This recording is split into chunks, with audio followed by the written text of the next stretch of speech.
Diretor, quer uma água? Isto.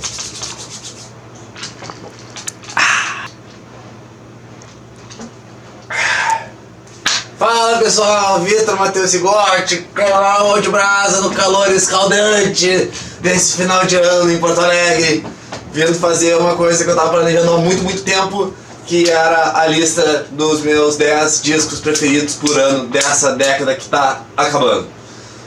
Essa lista vai ser um pouco doideira, porque vai ser um disco de cada ano e vai ser até engraçado porque é uma lista pura e simplesmente pessoal, critérios que eu arbitrariamente escolhi, então dá pra muito sacar diferentes ondas que eu surfei em diferentes épocas dessa minha vidinha. Então, sem mais delongas, 2010 não poderia deixar de ser o disco que eu menti pra você da Karina Burr. Pra quem lembra mais ou menos dessa época, foi um momento bastante espinhoso. Tava começando a ter a ascensão da tal da nova MPB, que por mais que tenha lançado um monte de coisa legal, também lançou um monte de coisa muito xarope.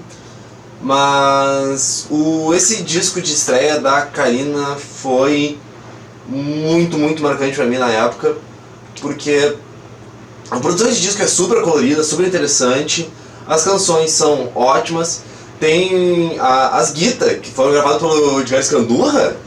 Destaca muito qual é que seria o trabalho que ela viria a fazer no decorrer, principalmente com o terceiro disco dela, Selvática, que pra mim é uma obra-prima. Mas esse disco, assim, primeiro dela, depois seguido com a Florzinha, é muito da hora. Não dá pra deixar de ouvir. 2011. Em se tratando de rap no Brasil, no começo da década, tem dois nomes que não dá pra fugir, que são o Emicida e o Criolo. Mudaram o jogo na época. E, em particular, o Criolo, principalmente com o disco na orelha,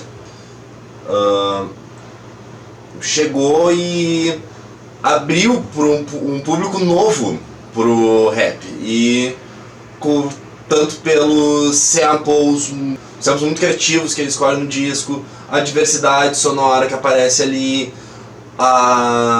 e claro, as canções que acabaram transcendendo o disco e virando coisas muito maiores, né? Até não existe a mãe SP e tal, mas ao mesmo tempo uma porradaria muito braba, como Mario, Garcia X. É um disco muito bom. E por mais que eu tenha as minhas opiniões sobre o Criolo, não dá pra negar a importância desse disco. E, bicho, esse ano foi pela primeira vez que eu vi um show do Criolo e foi bem da hora. Então, digamos que eu tô com a fé renovada nesse homem, mas sério, no Orelha 2011 mudou o jogo pra galera e mudou o jogo pra mim quando eu era pirralhão e ouvi essa parada pela primeira vez. 2012. Essa lista não ia poder estar completa se não tivesse alguma coisa do Moziniverso.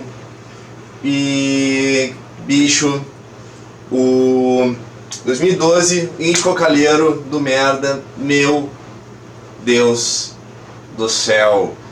Na minha humilde, se pá, o melhor disco de punk da década.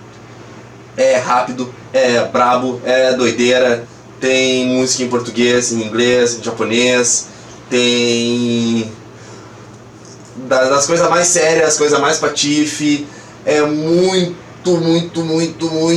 conversado e dá um tapão na orelha e é fantástico. E super criativo, e super bacana. E que já demonstra que seria muito, assim, como características de todas as bandas do qual o Fábio Mozini põe seu nome. Inclusive, Mozini, patrocina nós aí. Manda uns brindes da laje aí que o canal tá precisando.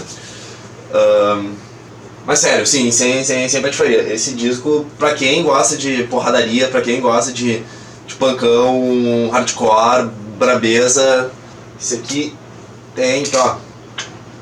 Faça um favor a si mesmo e ouça isso, por favor. 2013. Esse aí não vai ter jeito, eu vou ter que... Esse aqui foi decisão pessoal minha. 2013 foi um ano muito maluco na minha vida.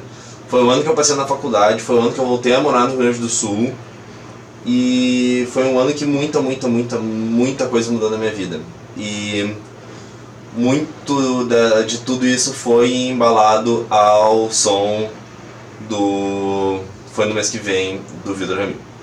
Praticamente sim, esse disco é uma coleção de canções que mostra a força de composição do Vitor Ramil, que eu sou apaixonado pelo cara. Ainda vai ter review clássica do Ramil Longa nesse canal. Mas é um disco em que as canções novas são incríveis, as repaginações das canções antigas são maravilhosas, a produção tem muito daquela coisa da estética do frio, que teve até documentário na época e tudo mais.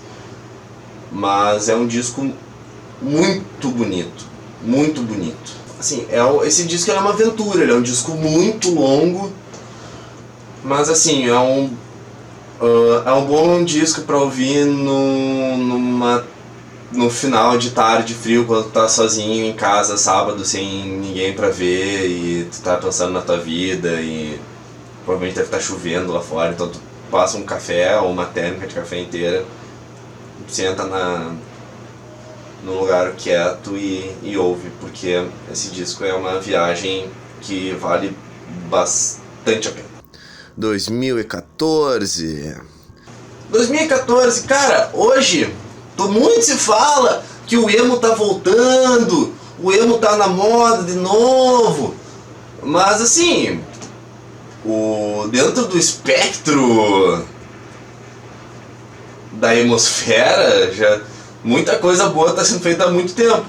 E a Menorizados com Animalia atingiu um outro patamar lá em 2014, porque é um disco que ele continua impecável a cada ouvida. Os trabalhos de guitarra, de batera, de baixo não cansam de me impressionar. É um disco muito bonito, é um disco muito sincero. Os temas abordados são muito tocantes, fica de uma maneira bem doída no coração, assim. E pra mim é uma banda surpreendente, porque até eles ano passado terem lançado Lapso, eles não fizeram tanto. Ficaram rodando com o turnê do Animalia e muito bem com isso. E sério, esse disco é quase perfeito. As influências do emo segunda leva, American Football, Sunday Real Estate, essas paradas aí, curte, Get Up Kids. Então, se tu gosta dessa onda aí, Menorizados, ó, recomendadíssimo. Mas o trabalho da Menorizados nesse disco é praticamente impecável. Botou a barra lá em cima pra todo mundo que quis tocar som nesse estilo. E esse disco tá marcado a ferro e fogo em mim.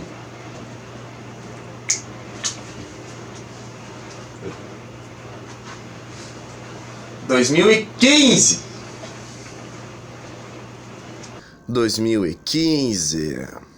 Melhor ano.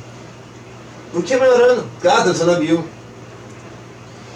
Como tu disse sobre 2013, o ano que tua vida mudou. O ano que é? Olha aí. Agora pesou um pouco o climinha pra mim. Porque esse deve ser o meu disco preferido da década inteira. Pra quem me conhece pessoalmente sabe que eu sou muito fã da Ventre. A Ventre mudou completamente a minha vida. É uma das bandas que... assim, nessa década inteira a gente viveu um momento muito bom no rock alternativo brasileiro. Foi uma década de ouro. E daí tu pode citar diversos nomes, vai lá. Far From Alaska, Scalene, Vivendo do Ócio, Debajos, Selvagens à Procura de Lei, a Jingle Bells aqui em Porto Alegre, Loop de Loop, também tô jogando a trabalho do Vitor Brauer, etc. Mas a Ventre, cara, a Ventre pra mim chegou num outro nível, assim, foi o máximo dos máximos em termos de composição, em termos de arranjo nos trabalhos de baixo, guitarra, batera, o trio... Assim, é um disco... Como a própria banda muito falou em entrevista, eles tentavam extrair o máximo possível de uma formação de trio. E eles conseguiam isso magnificamente. Eu toco bateria e os trabalhos de batera da Larissa mudaram meu jeito de perceber o instrumento bateria, a maneira como o Gabriel toca guitarra, todo o espaço e que preenchido pela criatividade do Hugo. Inclusive o Hugo fez o logo desse canal. Hugo, brigadão, tamo junto.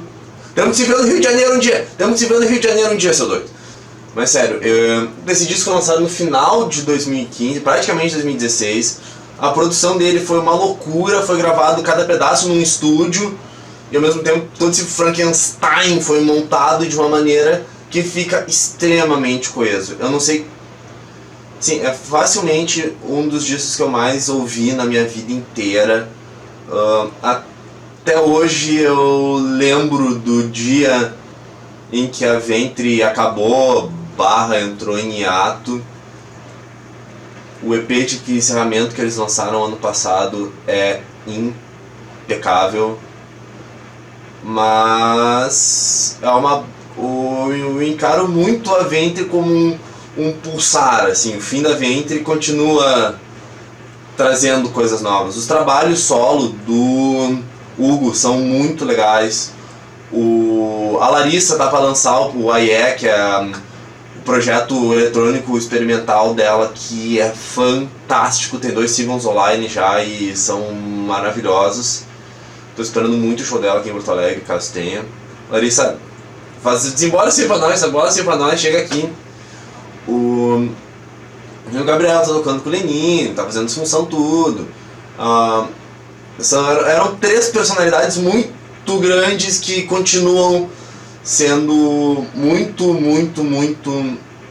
presentes e que mudaram essa minha vidinha. Eu tenho muito a agradecer a Ventre e muito a agradecer a esse disco. Tocante. Fudido, meu. Quantas vezes eu vi... Mano, comecei a ouvir essa porra na época do culto, meu. Chegava virado das funções lá, bebia, chorava. Nossa, cara, eu gastei de ouvir essa porra. 2016, cara. 2016 eu fiquei muito em dúvida no que eu ia colocar, porque eu sentia que se eu colocasse esse disco, eu não ia estar fazendo certo. Por quê? Esse disco, pra quem não conhece, é o Sunseeker da Odradek. Mas ele foi gravado em parceria com a Banda Esferas, que é de Singapura. Então o disco é composto por 2 músicas em conjunto do Esferas com a Odradek, 3 músicas da Odradek e 3 músicas do Esferas. Então assim, eu não sei se é um disco brasileiro, se é um disco de Singapura, se é um disco de metade, mas uma coisa ele é por completo, que é uma pedrada,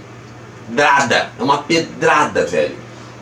A Odradek é, assim, uma das minhas bandas preferidas. O último disco que eles lançaram em 2018 é inacreditável, mas eu senti que esse disco ele é tão bom que ele merece estar aqui.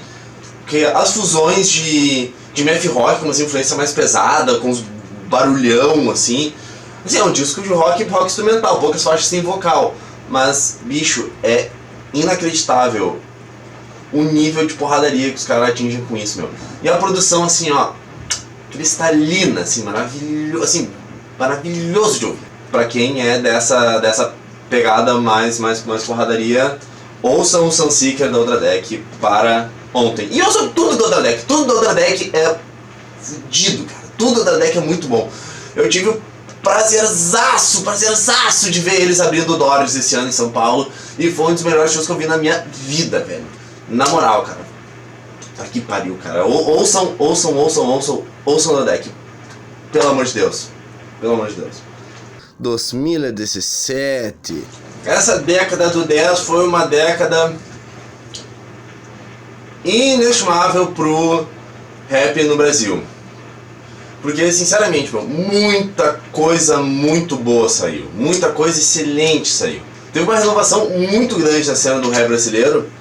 E teve a ascensão de diversos nomes com propostas muito diferentes e com, assim, para todos os gostos. E em 2017 saiu o Galanga Livre do Rincon Sapiência, que, bicho, foi um dos discos de rap mais criativos que eu ouvi em tempos. Seja em escolha de sample, seja nas cores e sabores da produção, nos diferentes tons que o Rincon usa. E ao mesmo tempo muito baile, muito acessível e muito massa. Eu tive uma implicância sem motivo nenhum com o Rincon, mas eu ouvi o disco e assim, ó, mordi a minha língua, porque essa parada é fenomenal. Ano passado vi o show de Rincon Sapiência com o diretor. Não. Lá estávamos. Rincon Sapiência, Black Alien, BK na Casa do Gaúcho, meu. Pá, quem viu, cara. Foi junto. Houveram outros discos que marcaram bastante 2017 pra mim, mas assim, sinceramente, o Galanga Livre do Rincon Sapiência é fora da série. 2018. Que esse aí foi difícil, cara. Porque saiu muita coisa boa em 2018, cara. Eu não consigo nem... Saiu a obra-prima da Lupe de Lupe com Vocação. Saiu o disco da E a Terra Nunca Pareceu Tão Distante, que é uma das atmosferas mais lindas que eu já presenciei na minha vida. Eu ouvi a exaustão aquilo.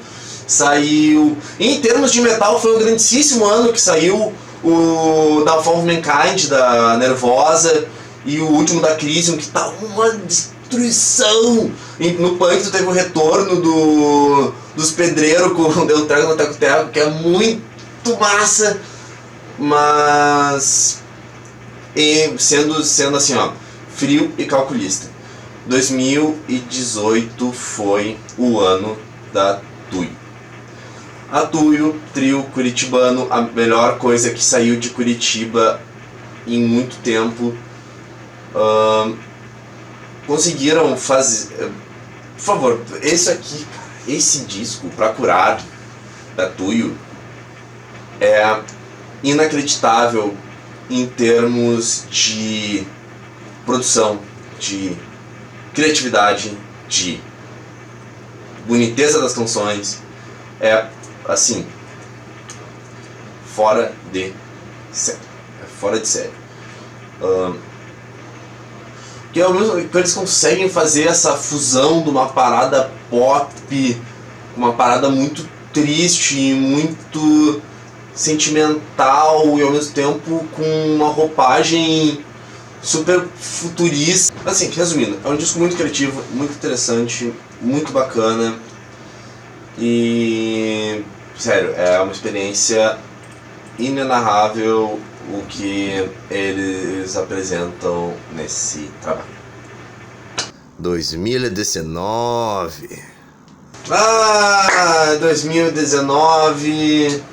2019 foi um ano doido, cara. 2019 já tava com o canal, então já dá pra vocês acompanharem mais ou menos o que eu achei ao redor desse ano, algumas coisas que eu ali fiz as minhas resenhas.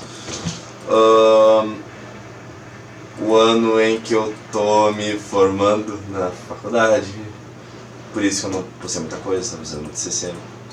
E foi o ano em que foi lançada muita música boa, Foi um ano que foi lançado muita música ruim. Foi um ano que foi lançado muita música meia boca. Foi assim, um ano de extremos, assim.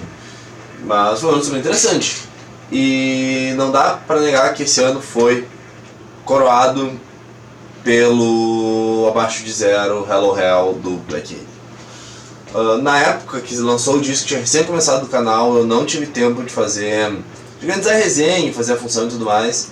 Mas sério, esse disco tá, assim, praticamente impecável. A produção do Papatinho tá excelente e, claro, a maneira como o Gus te apresenta toda a narrativa extremamente pessoal, extremamente tensa, extremamente sincera desse disco é uma coisa assim, fora de série. Ao ele narrar todas as dificuldades dele em relação as reflexões que ele teve em relação à dependência química, a imagem pessoal dele. É um disco muito interessante, mas ao mesmo tempo é um disco muito vibrante, é um disco muito diverso. É um disco que apresenta muita coisa muito legal na meia hora dele. É um disco curto, tem meia horinha, e é uma meia hora que marca quem ouve. É muito legal, muito legal. E é isso, cara. 2019 foi um grande ano, principalmente pro rap no Brasil. E termos assim, o prazer de estar vivos num ano em que o Black Alien lançou um descasso não é pra qualquer um, hein? A gente deu muita sorte. E bem, eu acho que com isso eu encerro essa minha lista. Foi um ano muito doido. Eu queria agradecer a todo mundo que acompanha o canal, todo mundo que tá junto na função, todo mundo que me dá hate lá naquela porcaria daquele meu vídeo do terno, que até hoje o pessoal fica me enchendo o saco com aquilo. E é isso, esperar agora 2020, pretendo continuar botando material aqui, tentar fazer mais entrevistas, tentar fazer uns formatos diferentes, tentar dar uma mexida na função. Mas é isso, pessoal. Brigadão aí todo mundo, satisfação total, saúde, sucesso, satisfação, sejam próximos de pessoas que vocês gostem, aproveitem tudo. E bueno, Vitor Motocigote, canal de Brasa. É mais. E deu bosta na câmera, tô gravando isso tudo de novo. Foi um bom ano. Obrigadão.